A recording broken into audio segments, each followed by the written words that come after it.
کوثر وہ اللہ کے خزانے ہیں، اور اس میں سارے خزانے، صحت کے خزانے کوثر میں ہیں، دولت کے خزانے کوثر میں ہیں، عزت کے خزانے کوثر میں ہیں، نسلوں کے خزانے کوثر میں ہیں، برکت کے خزانے کوثر میں ہیں، راحتوں کے خزانے کوثر میں ہیں، اور خیروں کے خزانے کوثر میں ہیں۔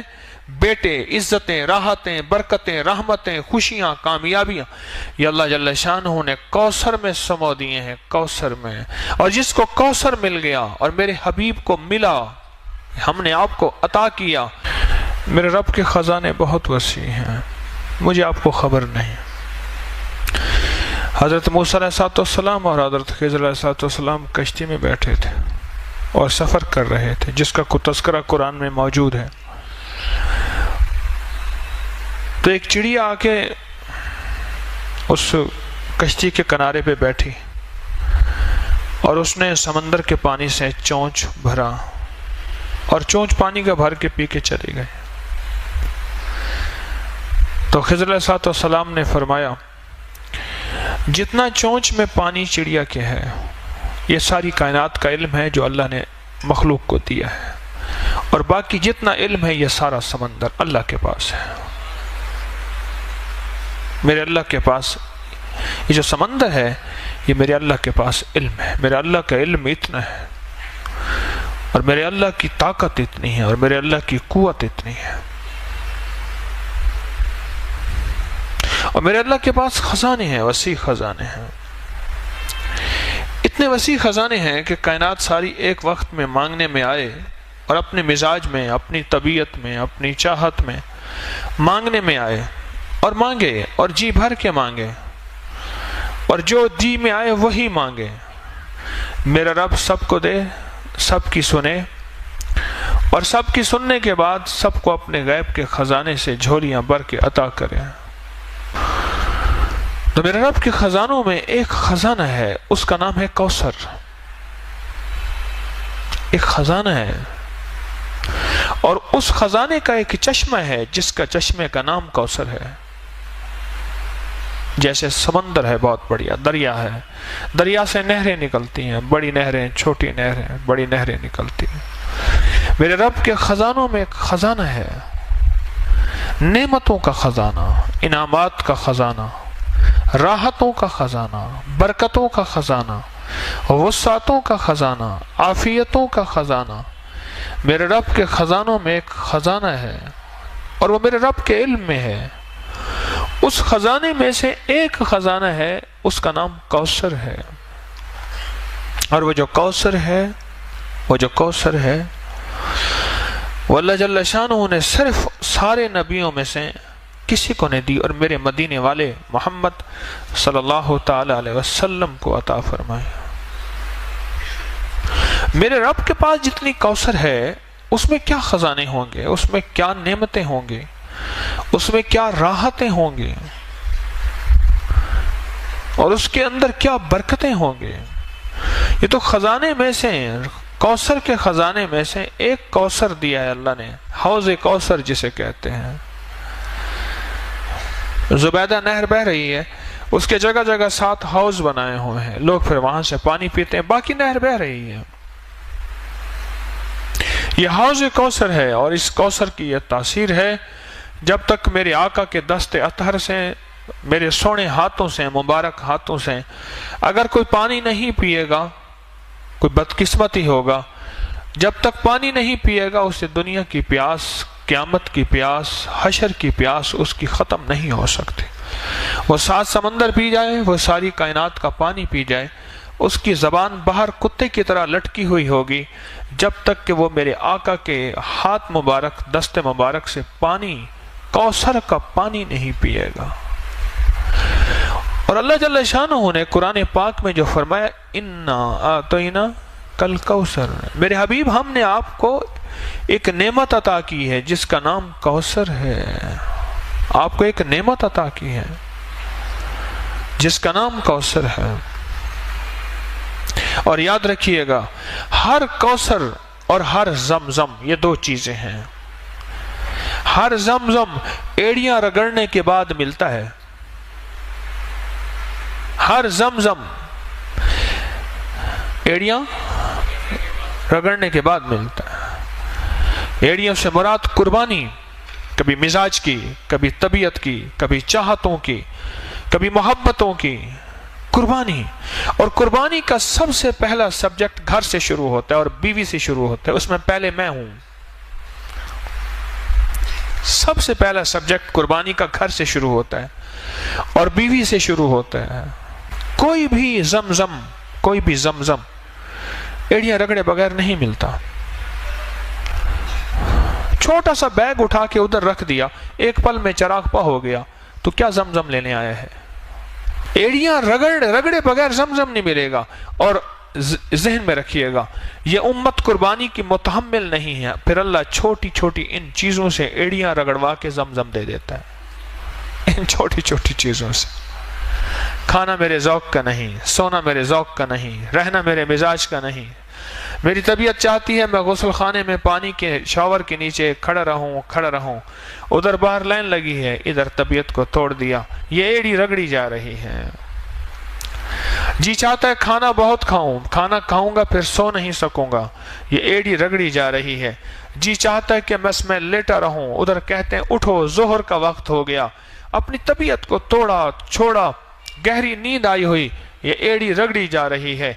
زمزم نکلنے کے لیے، زمزم پانے کے لیے ایڑیاں رگڑنا ضروری ہے۔ وہاں بڑی قربانیاں ہوئی تھیں، یہاں چھوٹی قربانیوں میں رب کی رحمتوں کا زمزم مل جاتا ہے۔ وہاں بڑی قربانیاں ہوئی تھیں، یہاں تو کوئی قربانیاں ہو ہی نہیں رہی۔ پل میں کریم نے چوتھی تراویح کے اندر روتی ہی بدل دی ہواؤں کی، ٹھنڈی ہواؤں چلا کے پورا حال ٹھنڈا کر دیا۔ دو چیزیں جس کو ملتی ہیں، میں عرض کر رہا تھا، ایک زمزم اور ایک کوثر، اس کے پیچھے قربانی ہے۔ میرے آقا مدینے والے کو جو کوثر دیا رب کریم نے، اس کے پیچھے قربانی ہے کہ قریش نے، مشرکین نے میرے آقا کو تانا دیا تھا آپ کے بیٹے نہ ہونے کا تانا دیا تھا، تو اللہ پاک نے فرمایا کہ میرے حبیب ہم نے آپ کو کوثر دے دیا۔ آپ نہیں سوچ سکتے کہ لفظ کوثر میں کیا ہے اور کوثر میں کیا ہے۔ یہ لفظ پھر سنیے گا، لفظ کوثر میں کیا ہے اور کوثر میں کیا ہے۔ آپ سوچ نہیں سکتے، آپ گمان نہیں کر سکتے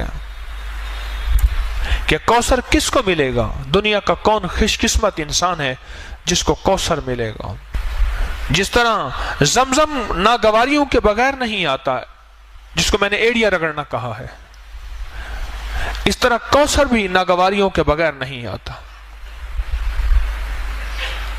کوثر وہ اللہ کے خزانہ ہے، اور اس میں سارے خزانے، صحت کے خزانے کوثر میں ہیں، دولت کے خزانے کوثر میں ہیں، عزت کے خزانے کوثر میں ہیں، نسلوں کے خزانے کوثر میں ہیں، برکت کے خزانے کوثر میں ہیں، راحتوں کے خزانے کوثر میں ہیں، اور خیروں کے خزانے کوثر میں ہیں۔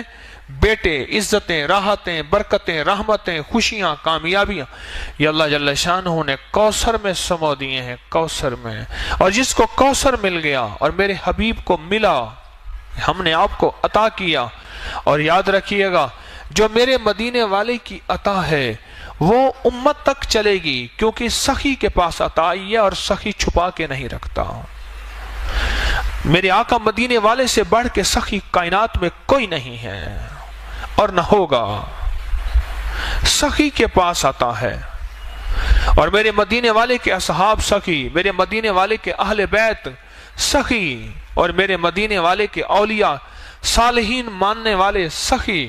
یہ سخاوت چلے گی، کوثر کا فیض چلے گا ہر اس شخص کے پاس جس کے اندر کچھ خوبیاں ہوں گی، اللہ اس کو کوثر دے گا۔ ایک وہ شخص جو سخی ہوگا، رب اس سے کوثر کو دور نہیں کرے گا، سخی ہوگا۔ غریب ہو کے بھی سخی ہو، امیر ہو کے سخی ہونا بڑا مشکل ہوتا ہے۔ ضروری نہیں دولت کا تعلق سخاوت سے ہو، سخاوت دل کی کیفیتوں کا نام ہے، دولت سے نہیں ہے۔ جو غریب ہو کے بھی سخی ہو اس کو کوثر ملے گی، سنتے جائیے گا۔ جو غریب ہو کے بھی سخی ہو اور امیر ہو کے بھی سخی ہو، سخی کو کوثر ملے گا، ایک سخی کو ملے گا۔ اور دوسرا اس شخص کو کوثر ملے گا جس کا تعلق زبان کی مٹھاس کے ساتھ ہوگا. بد مزاج، بد زبان شخص کوثر سے محروم ہو جائے گا. اللہ یہ چیز پہلے مجھے عطا فرمائے، میں اس کا بہت زیادہ محتاج ہوں. بد مزاج، بد زبان شخص کوثر سے محروم ہو جائے گا. گالیاں دینے والا، بات بات پہ اللہ سے مانگا کریں، والا میری زبان سے گالیاں ختم کر دیں.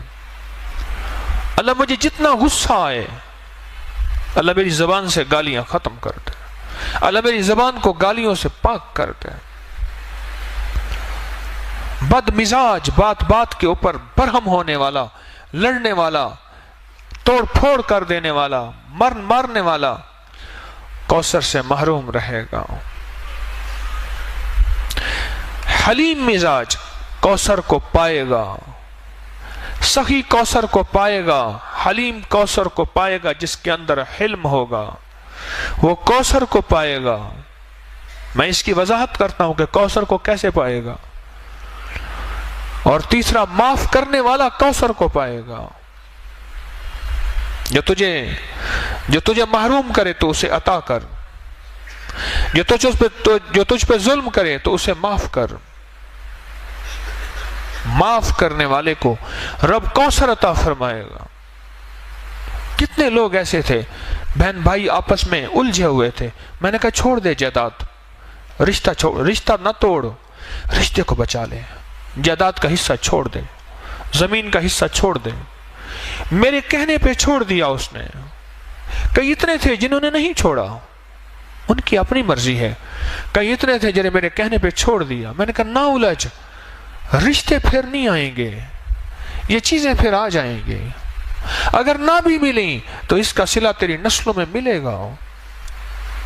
اس نے چھوڑ دیا جائیداد، زمین، دکان، مال، چیزیں، تقسیم میں نہیں لیتا.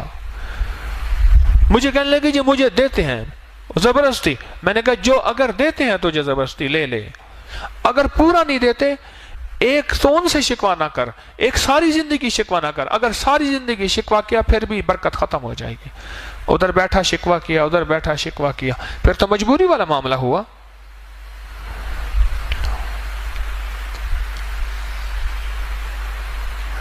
کوثر ملتا ہے، کوثر معاف کرنے والے کو کوثر ملتا ہے.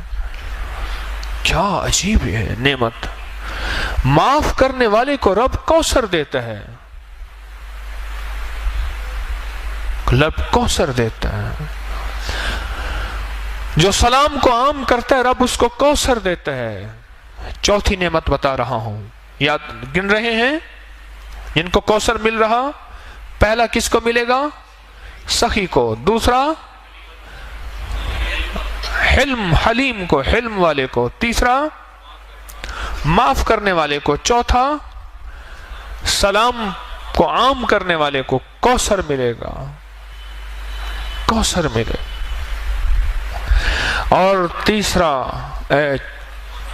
پانچواں، پیٹھ پیچھے دعا دینے والے کو. کسی کے لیے دعا پیٹھ پیچھے اس کے لیے کر رہا، نہ جان نہ پہچان نہ جاننا، پیٹھ پیچھے دعا کرنے والا، اس کو کوثر ملے گا، اس کو کوثر ملے گا. اور چھٹا، اس کو کوثر ملے گا جو اللہ کے لیے کھلاتا ہے اور اللہ کے لیے پلاتا ہے اور اللہ کے لیے سلاتا ہے اور اللہ کے لیے جگہ دیتا ہے. اللہ کہتا ہے اس کو آؤ کوثر اس کے گھر میں، اس کی نسلوں میں بھر دو. اور کوثر کیا ملے گا اس کو بھی سن لیجئے. ہمیں کہ کوثر وہ خزانہ ہے جو اللہ کے عرش میں ہے، اور اس کا ایک حصہ حوض کوثر ہے. باقی کیا ہوگا؟ جس کی مثال میں نے دی ہے کہ دریا میں سے ایک نہر نکلی ہے، باقی تو دریا ہے، وہ اللہ کے خزانوں میں ہے، اللہ کے علم میں ہے. باقی کیا ہوگا؟ جو شخص یہ خوبیاں اختیار کرے گا، ان خوبیوں پہ محنت کرے گا. یہ محنت ہوتی ہیں خوبیاں، ان پہ محنت ہوتی ہے. اور پتہ ہے محنت کیا ہوتی ہے؟ اس مجمع میں محنت ہوتی ہے. جب بہت سے افراد اکٹھے ہوتے ہیں، جہاں بہت سے بردن اکٹھے ہوں، آواز پیدا ہوتی ہے نہیں ہوتی؟ بولے جب بہت برتن اکٹھے ہوں تو آواز پیدا ہوتی ہے. اسی مجمع میں محنت کرتا جا کرتا جا کرتا جا. اسی مجمع میں یہ تربیت کا مجمع ہے، یہ تعلیم کا مجمع ہے، یہ تعلم کا مجمع ہے، اور یہ سفر ترقی کا مجمع ہے. اس پہ اپنے اوپر محنت کرتا جا کرتا جا کرتا جا کرتا جا. جب یہ محنت کرتا چلا جائے گا اور ٹکراؤ کے باوجود بھی بچتا جائے گا، معاف کرتا جائے گا، درگزر کرتا جائے گا، لوگوں کو جگہ دیتا جائے گا، سخاوت کرتا جائے گا. دنیا کا خوش قسمت انسان یہ ہے جو کسی سے سوال نہ کرے، اور دنیا کا خوش قسمت انسان یہ ہے جو قرضے نہ مانگے. اور ایک بات یاد رکھنا، جس کے قرضے مانگنے کا مزاج ہوتا ہے اس کے گھر پہ، حدیث میں مفہوم عرض کر رہا ہوں، ایک جھنڈا لگ جاتا ہے جس سے فرشتے اور انسان نہیں دیکھ سکتے، جس سے جن اور انسان نہیں دیکھ سکتے، باقی ساری کائنات دیکھتی ہے. جس کے اندر قرضے لینے کا مزاج، مانگنے کا مزاج اور سوال کا مزاج ہوتا ہے، اس جھنڈے پہ لکھا ہوا ہوتا ہے فقر، کہ جا ساری زندگی تو سوال ہی کرتا رہے گا، منگتا ہی رہے گا، بھکاری رہے گا، فقیر رہے گا. جس نے اپنے لیے سوال کا دروازہ کھولا، قرضے کا دروازہ کھولا. یہ 6 لوگ ہیں جو کوثر کے مستحق ہیں، اور ان کی نسلوں میں جب کوثر آ جائے گا، ان کی نسلوں میں اللہ فقر، فاقے، غربت، تنگ دستیاں اللہ نہیں دے گا. اللہ بیٹوں والی نعمتیں، رزق والی نعمتیں، صحت والی نعمتیں، عافیت والی نعمتیں عطا فرماتا جائے گا، فرماتا جائے گا، فرماتا جائے گا. اور پھر کوثر کی نعمت وہ عطا فرمائے گا کہ نسلوں کوثر کی برکتوں سے مالا مال ہو جائیں گے. تو ایک تو کوثر کا اس مفہوم کو سمجھیں کہ کوثر ہے کیا، اور کوثر ملے گا کس کو، اور کوثر کا خزانہ جس میں کائنات کی ساری نعمتیں ہیں، اس میں حلم بھی ہے، علم بھی ہے، اس میں کشف کی نعمت بھی ہے، اس میں کرامت کی نعمت بھی ہے، اس میں عبادت کی نعمت بھی ہے، اس میں ولایت کی نعمت بھی ہے، اس میں فقیری کی نعمت بھی ہے، اور اس میں اعلیٰ مرتبے، اعلیٰ مقام کی نعمت بھی ہے. ساری نعمتیں اللہ جل شانہ نے اس کوثر کے خزانے میں رکھی ہیں. اور ملے گا کوثر کا خزانہ اس کو جس کے اندر یہ 6 صفات ہوں گے. ان 10 روزوں میں یہ تجربہ ہو رہا ہے. ہلکی پھلکی ناگواری، ہلکی پھلکی یہ چیز اللہ جان بوجھ کے دیتا ہے. لینے کوثر آیا ہے، کہتا ہے ٹھک ٹھک بھی نہ کر. اور جو شخص آج کی رات میں کتنی دفعہ سورۃ کوثر پڑھے گا؟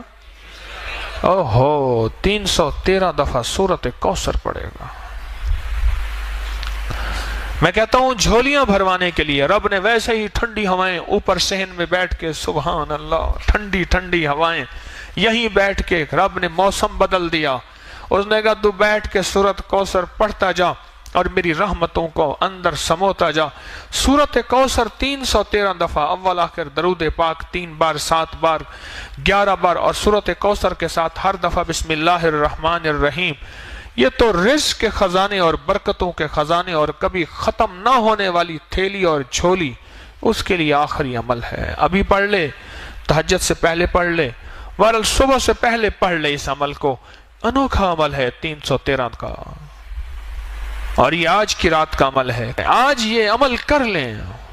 کوثر، ایک تو کوثر کو پانے کے لیے 6 صفات اپنے اندر ہم پیدا کریں اور اس میں محنت کریں. اور تسبیح خانے میں اللہ نے ویسے ہی بھیج دیا ہے. تسبیح خانے میں اللہ نے ویسے بھیج دیا، اور تسبیح خانے میں بھیج کیا اپنے اوپر محنت کریں. اور بعض اوقات یہ 6 صفات کے اندر کی ناگواریاں آئیں گی. ان ناگواریوں کو اللہ کے لیے برداشت کرتا جا کرتا جا کرتا جا. اس میں اللہ پاک جل شانہ تجھے اور تیری نسلوں کے لیے کوثر کے فیصلے کر دیں گے. اور سچ بتاؤں، جس کے لیے کوثر کے فیصلے ہو جائیں نا، اس کی نسلیں نہ فقیر ہوتی ہیں، نہ غریب ہوتی ہیں، نہ تنگ دست ہوتی ہیں، نہ بے حیا ہوتی ہیں. جس کے لیے کوثر کے فیصلے رب کر دے. میرے پاس ایک صاحب آتے ہیں، وہ لعاب اٹھا کے نا کتے پہ لگا دیتے ہیں، کتے کا کاٹا ٹھیک ہو جاتا ہے. سرگودا کے آگے ایک گاؤں ہے، وہاں سے آتے ہیں. بڑے عاشق ہیں، دیوانے ہیں، آل رسول ہیں، بالکل غریب سفید پوش آدمی ہیں، بالکل غریب. سفید پوش آدمی ہے. مجھے کہنے لگے آج تک ہمارے گھر میں ضرورت پوری نہ ہوئی ہو مجھے یاد نہیں ہے. دولت ہے نہیں، اللہ کھلاتا بھی ہے، پلاتا بھی ہے، سلاتا بھی ہے. رب نے عزت بھی دی ہے، عبادت بھی دی ہے، تسبیح دی ہے، اعمال بھی دیا ہے. اور رب نے ہمارے لعاب میں یہ تاثیر رکھی ہے کہ سانپ کا کاٹا ہے، بھیڑ کا کاٹا ہے، بچھو کا کاٹا ہے، کتے کا کاٹا ہے، شیر کا کاٹا ہے، کاٹے کے اوپر لعاب لگا دیں وہ ٹھیک ہو جاتے ہیں اسی وقت. اور مجھے کہنے لگے وہ صاحب کہنے لگے کہ ہمارے بڑوں نے سنا ہے کہ کوئی سورت کوثر کا عمل کیا تھا. بڑوں نے، ہم نے نہیں کیا. ذرا غور سے لفظ سنیے گا. ہمارے بڑوں نے سنا ہے کیا کیا تھا، کوئی سورت کوثر کا عمل کیا تھا، اس کی تاثیر چلی آ رہی ہے. اب وہ بڑوں میں کوئی پہلی نسل ہے، تیسری نسل ہے، پانچویں نسل ہے، ساتویں نسل ہے، اب یہ خبر نہیں، پر ہمارے بڑوں نے کوئی سورت کوثر کا عمل کیا تھا، اس کی تاثیر چلی آ رہی ہے اور ہماری نسلوں میں اس کی تاثیر ہے. ہماری نسلوں میں اللہ ساری ہماری ضرورتیں عزت کے ساتھ پوری کر رہا ہے اور ہمارے لعاب میں یہ تاثیر ہے، ہمارے بچے کے لعاب میں بھی یہ تاثیر ہے. کہ اللہ کے بعض اوقات گھر میں میں نہیں ہوتا تو میرا بچہ ہوتا ہے، وہ کہتے ہیں بیٹا یہاں تھوک دے، کہ ہمارا بچہ تھوک دیتا ہے، وہ تھوک مال دیتے ہیں، ان کا مسئلہ حل ہو جاتا ہے. ہمارے تو بچے کے تھوک میں یہ تاثیر ہے. کتنے خوش قسمت ہیں، تسبیح خانے میں آ کے آپ سوغاتیں، دولتیں اور نعمتیں سمیٹ رہے ہیں. آپ کتنے خوش قسمت ہیں. مجھے ایک بندہ کہنے لگا کہ میں نے کوئی پاکستان میں ایسی جگہ نہیں جہاں رمضان گزارنے کے چند دن نہ گزارے ہوں. کہنے لگے تسبیح خانے میں جب سے میں آیا ہوں اب یہاں سے جانے کو مجھے دل نہیں چاہتا، یہاں دل ایسا لگا. کہا کہ کھانے وہاں بہترین، ایئر کنڈیشن وہاں بہترین، مجھے نام بتائے نام نہیں لیتا، لیکن یہاں جو زندگی کا نظام آپ دے رہے ہیں یہ اور کہیں نہیں ہے. دن رات جھولیاں بھر رہے، دن رات سعادتیں مل رہی، دن رات عبادتیں مل رہی، دن رات راحتیں مل رہی، اور دن رات مدینے والے کا فیض، عشق اور محبتیں، آل و اصحاب کی نعمتیں یہ دن رات مل رہی. یہ میں نہیں کہتا کہیں نہیں ہوں گی لیکن بہت کم ہیں.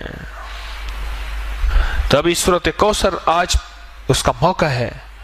ایک تو ہم نے 6 صفات اپنے اندر پیدا کر کے ان 6 چیزوں سے ہٹ کے بچ کے اپنے لیے سورت کوثر، اپنے لیے کوثر کے فیصلے کروانے ہیں اور سورت کوثر آج پڑھنی ہے. اور اس تصور کے ساتھ کہ مولا اس کے اندر جو خزانے ہیں رزق کے، عزت کے، وسعت کے، برکت کے، راحت کے، صحت کے، خوشیوں کے، کامیابیوں کے، مولا ان خزانوں سے ہمیں بھی مستفید فرما دے. میرا اور میری نسلوں کا تصور کر لیں گے کہ آپ کی مہربانی ہوگی. سورت کوثر یہ نعمت ہے اور یہ خاص تحفہ ہے. عجیب ہے. قرآن پاک کی سب سے چھوٹی سورت ہے اور قرآن پاک کی سب سے بڑی سورت سورت بقرہ ہے اور سب سے چھوٹی سورت سورت کوثر ہے. اللہ پاک کوثر جس کو دے دے، خزانے وسعت کے، عافیت اور برکت کے، دنیا کا خوش قسمت انسان ہے. وہ دنیا کا خوش قسمت انسان ہے اور اس کو دنیا بھی مل جاتی ہے، اس کو آخرت بھی مل جاتی ہے، اس کو خیر بھی مل جاتی ہے، اس کو برکت بھی مل جاتی ہے. پہلا عشرہ گیا، دوسرا عشرہ شروع ہوا اور دوسرا عشرہ شروع ہوتے ہی جو رحمتیں موجوں پہ آتی جائیں گی اور جو ہم سنبھلتے جائیں اور جو ہم سنبھلتے جائیں، اپنے آپ کو سنبھالتے جائیں. کیوں؟ پہلے عشرے میں غور سے سنیے گا، دولت مند اور مالدار ہو گئے ہیں. اب یہ شیطان لوٹنے کی کوشش کرے گا، کبھی مزاج کی تنگی سے، کبھی طبیعت کی تنگی سے، کبھی کہے گا میرا روزہ لگ رہا، ہٹ جا ہٹ جا ہٹ جا، میرا روزہ مجھے لگا ہوا ہے. یہ دوسرا عشرہ پہلے عشرے کی کمائی کو بچانے والا ہے، پہلے عشرے کی کمائی کو بچانے والا ہے. کتنا دنیا کی خوش قسمت بیوی ہوگی جو شوہر کی پاکیزگی کے لیے اپنی مسکراہٹوں کو زندہ رکھے. وہ کہتی ہے کہ شاید دنیا کے سارے غم میرے پاس ہیں، اسے پتہ نہیں کہ دنیا میں اس سے بڑے غم، اس سے بڑے دکھ کہ وہ شخص حوصلے کے ساتھ آتا ہے، اور دنیا کی خوش قسمت بیوی ہوگی جو شوہر کو مسکراہٹوں کے ساتھ زندگی کی تازگی دے گی، زندگی کی تازگی دے گی۔ بدقسمت اور منحوس ہوگی جس کی زبان پہ، جس کے اوپر مسکراہٹ نہیں ہوگی۔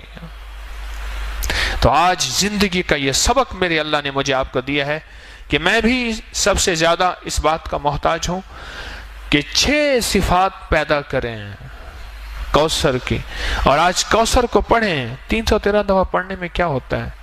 رمضان کی ساعتوں میں وقت ویسے ہی عبادت کے لیے نکالا ہے، رات رب نے ٹھنڈی کر دی ہے، اور رات کو یہی ہے آدھا پونا گھنٹہ لگ جائے گا، اور دھیان سے پڑھیں، توجہ سے پڑھیں، گڑ گڑا کے پڑھیں۔ ہاں، ایک ہے دعاؤں کا پڑھنا اور ایک ہے دعاؤں کا مانگنا۔ بہت مشکل ہے، بہت۔ ہم دعا پڑھیں نہیں، ہم دعا مانگیں، اور گڑ گڑا کے، بھکاری بن کے، محتاج بن کے سورۃ کوثر کو پڑھیں، کسی تنہائی میں، کسی کونے میں، اور دعا کی شکل میں۔ اس پہ اللہ راحتوں کے، برکتوں کے، خوشیوں کے، رزق کے، صحت کے، عافیت کے دروازے کھول دیتا ہے۔ اور چھوٹی سی بات ضمناً بتاتا جاؤں کہ سورۃ کوثر جادو کا بڑا توڑ ہے، بندشوں کا بڑا توڑ ہے، کیونکہ اس میں آخر میں آئے کہ ان نشانیہ کا، تیرا دشمن ناکام ہوگا۔ وہ دشمن نفس ہے، وہ دشمن شیطان ہے، وہ دشمن جادو ہے، وہ دشمن جنات ہے، وہ دشمن نظر بد ہے، وہ دشمن بندش ہے، وہ دشمن حسد ہے، وہ کوئی دشمن ہے، اللہ کہتا ہے میں اس کو ناکام کر دوں گا، اس کے منہ پہ مار دوں گا۔ جب رب نے کہہ دیا بات ہی ختم ہو گئی۔ جہاں اس کے اندر خزانے ہیں وہاں چیزوں کا توڑ بھی ہے، وہاں حفاظت کا نظام بھی ہے۔ اس عمل کو ہر رمضان میں ہم کراتے ہیں۔ آج رمضان کی سات ہے، اس سات میں اس عمل کو کریں اور اپنی سعادتوں کو قیمتی بنائیں، اور لمحات کو قیمتی بنائیں، اور اوقات کو قیمتی بنائیں۔ جو قیمتی بناتے جائیں گے اللہ دنیا آخرت کی خیروں کو متوجہ کرتا جائے گا۔ تو آج کے بعد کوثر کو پانے کے لیے 6 صفات یاد رہیں گی۔ ان 6 صفات کو یاد کر لیجئے گا، میں بھی یاد کر لوں، آپ بھی یاد کر لیں۔